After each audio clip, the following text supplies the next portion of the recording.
When you think debt management, what are some of your concerns? What are some of your questions? What are you hoping to get out of this workshop? This session with that I'm getting out of this. I've come here to hear about debt management, but this is really my pain. One of the things that I love doing is speaking to the pains of the entrepreneur, because I know a lot about debt, but what exactly are you looking for? What disturbs you about debt? Because debt can make or break your business. So are we saying debt is bad? No, debt is not bad. But are we saying we need to manage it? Yes, we need to manage it. And we're going to talk about how do we do that. So what's debt? We've talked about, we already saying what we want to talk about in this debt management session. So debt is real money owned by an individual or a business or a company to others. So it's either money you are owing. So you as an entrepreneur, because that is our focus today, it's money that you owe other people, and these other people could be individuals, it could be a business, it could be companies, other companies, it could be lenders, a KCB. So that is what debt is. And why do most people take debt? It is one, for working capital. And working capital here, we are talking of the money that you need for the day-to-day operations of your business. The other reason that people take debt is capital expenditure. They want to buy assets, they want to buy equipment, they want to buy things that can help them generate income in their business. So, and I'll just quickly go through the type of debts that are there. And the first one is trade creditors. Someone has already alluded to this in the chat. And trade creditors are your suppliers. Remember that you don't have to pay your suppliers upfront. I know there's this thing that is so common. I don't want to owe anyone nothing but love. And it is a good general principle. But when you're doing business, one of the things that you can enrich your business is having trade creditors. And this is where you negotiate with your suppliers and say, actually, instead of me paying you upfront, could you give me like 20 days, 30 days? That gives you time to be able to use that money within your business and turn it around so that you have a little more money and you can be able to pay in good time. So, but when you do for this one, the bank would require the support of tangible security. They would like you to support this debt with tangible securities. And finally, we have bonds and commercial papers. And these are debt securities that are issued by you companies to finance large-scale projects or operations. So I think we are quite familiar with those debts. And again, in debt, we have secured debts. These are debts that are backed up with collateral. By collateral, we mean land, property, inventory, whatever the collateral is, so that if you do not pay, then your lender can be able to seize the collateral and recover their money. But we also have those loans that are unsecured, and they've also become very common in our country. And this include credit card debt and personal loans. And of course, these ones attract a higher interest rate due to the increased risk for the lenders. Because if the lenders are giving you money and there's no collateral, that means that the moment you default, they have nothing to fall back to. So this is part of the reason why the interest rates are quite high. So I'm going to pause there and ask if there is, let me go through this, then I pause for a question. So a cash conversion cycle refers to how long it takes for money to turn around in your business. And the way you get to know your cash conversion cycle, you say your account receivable days, that is the days you've allowed people to pay you, plus your inventory days, that is the time it takes you to hold your raw materials and your finished goods on average before you sell them out. And then you less your account payable days. So your account payable days are the days it takes you to pay your suppliers, right? So let me repeat that. Account receivable days plus inventory days less your account payable days. And we said account receivable days is that's the time it takes you to be paid by the people you've sold to.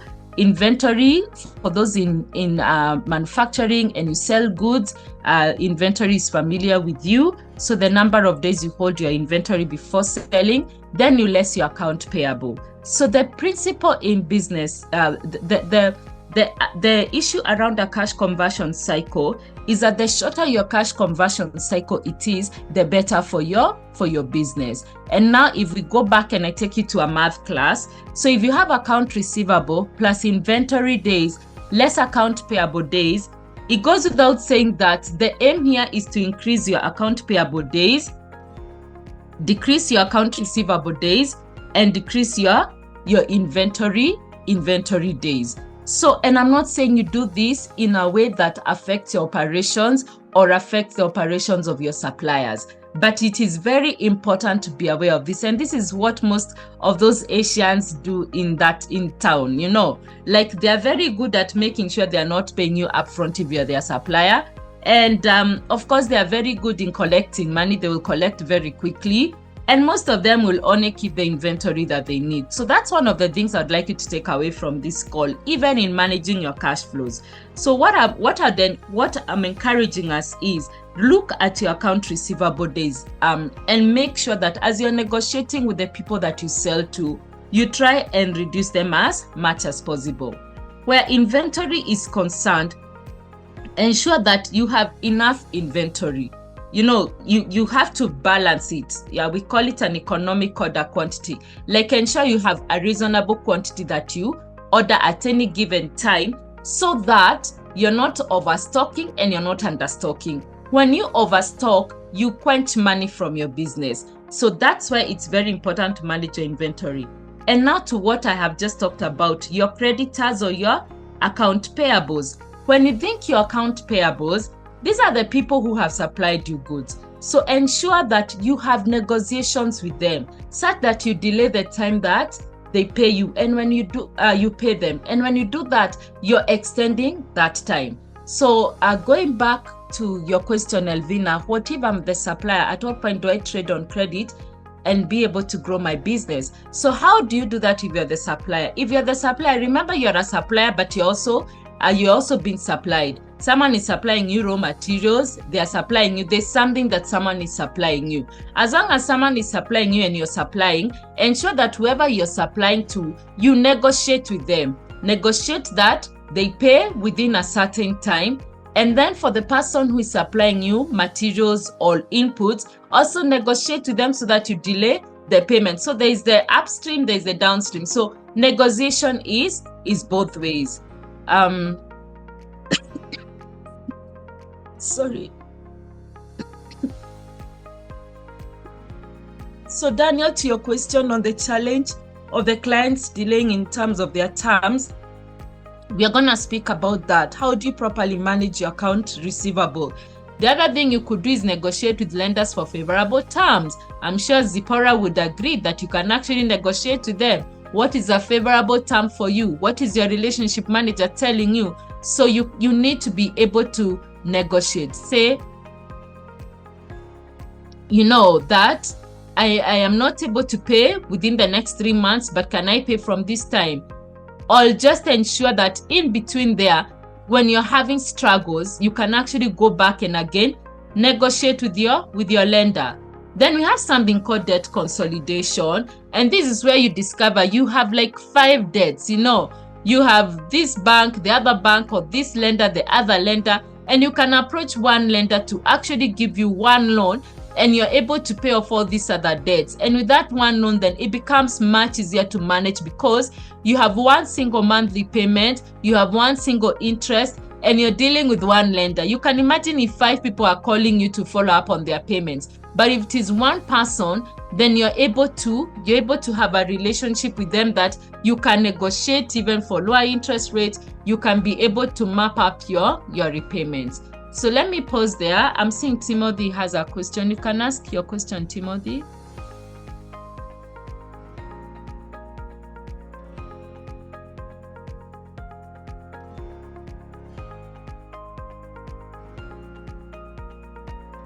Timothy?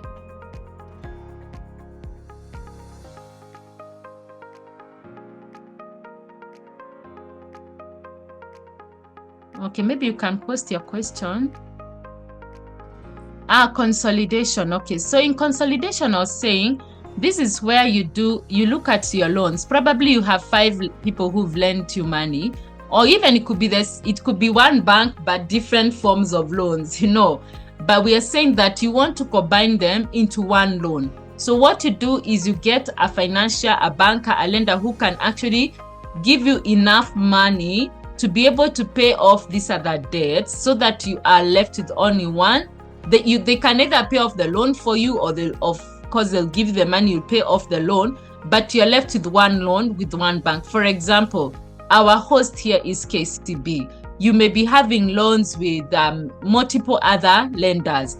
And because you have a relationship with KCB, you can come to KCB and tell them, my business is suffering because they have 5 other loans, and I would like to take just one loan from you. We manage that loan and I can be able to pay off. My interest is you help me pay off all these other loans so that I'm dealing with only you. So that way, you have one person you're dealing with, which will be KCB. You can negotiate for a lower interest rate with KCB. Remember, all these other people who are giving you money, they all have their own interest rate, and some may be high, some may be lower. So you can come and negotiate for a rate with KCB that is favorable and that you can use and be able to pay off the other monies. And now you can work with KCB and they're your one lender, and you're having that relationship where you're managing your debt with them.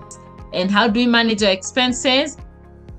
And also exploring alternative financing. That could be grants, subsidies, relief programs, investors, and equity partners. So all these are things that you could do to improve your cash flow. And finally, you need to have regular financial monitoring. Carry your balance sheet, carry your P&L, carry your financial statements or your management accounts with you, and come and say, okay, this is where I am at.